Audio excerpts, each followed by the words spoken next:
This is an idea which has come from the region. Our Prime Minister is one of the earliest leaders to articulate our vision of what the Indo-Pacific is about. Other countries have articulated their vision. There is a difference in scope, in geographies, in content. I think if we value democracy as a value which we all share, then we must accept that there are different points of view. We don't necessarily share that point of view, but I think all those who have supported the Indo-Pacific as a concept believe that this is a concept which is relevant to the region and which is going to be beneficial economically as well as in terms of security. So from India's perspective, we have to see what the Prime Minister said, and what he said was it has to be inclusive, it has to be something which guarantees security for all and which doesn't leave anybody out. And I think essentially that is also the vision that the Foreign Minister of Australia and Matthew articulated.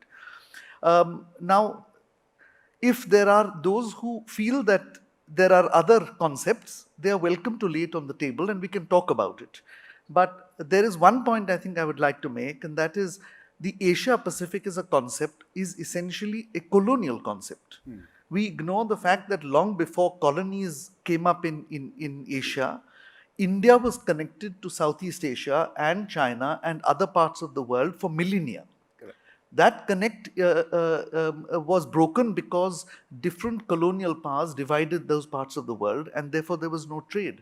That doesn't mean that we continue to keep concepts which were determined in the 20th century, in the 21st century. I think the 21st century is a time where connectivities are important, global commons are important, and the Indo-Pacific is a global commons. So let me also now take a statement made by another foreign minister, our own foreign minister, yesterday, and he said that we don't want to be disruptionist. But the past suggests that as powers rise, there is a certain exceptionalism that creeps into their behavior. And can India truly be different as it moves from $3 trillion to say $10 trillion? And should we be different at the cost of real influence and power that accrues from that change?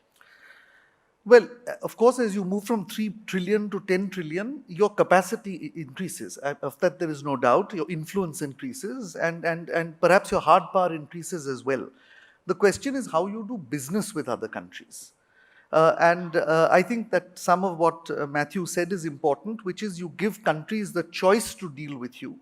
You don't impose your value systems, nor do you impose certain other requirements on other countries. And this is where I think it's important to remember that there are certain ways of doing business which don't necessarily require you only to adopt the systems of a particular country. You should have a choice. And I think India's development assistance, and we give a fair amount of it now, not just to South Asia, but to the larger Indo-Pacific region, is demand-driven. We are in discussion with that country. The country raises certain projects. We look at it.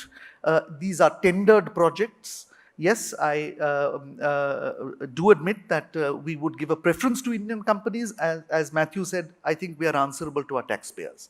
But this is not a project which is exclusive or which is imposed because it suits our economic or security interests. And I think, therefore, we support an organic economic growth, and obviously our intention is not to disrupt. Secondly, I think it's very clear from the security perspective, the way we have done HADR exercises, the way that we are acting responsibly in doing patrols in the Persian Gulf and so on, that there's no indication that we are a disruptive power. I think we are a power that stabilizes and a power which everybody else can be confident will actually support a multilateral security system or a structure in the region. So can we also see greater cooperation and co-investments by India with, say, the Australians, the Americans, the Japanese, in terms of these infrastructure and connectivity projects? I think you will. I think we're already talking about it. There are, of course, differences in the way we process a proposal. It's not necessary that our regulations or the way we do projects are the same.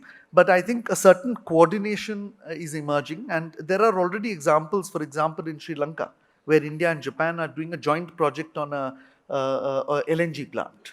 And we are looking at doing projects with other countries, including the US and Australia, but many others as well in other parts of our region. And I'm quite confident that in the next few years, you will see efforts to sort of roll out such projects. And I think the issue is one of choice. We are giving many countries the choice of looking at different options they have and then choosing what is best for them.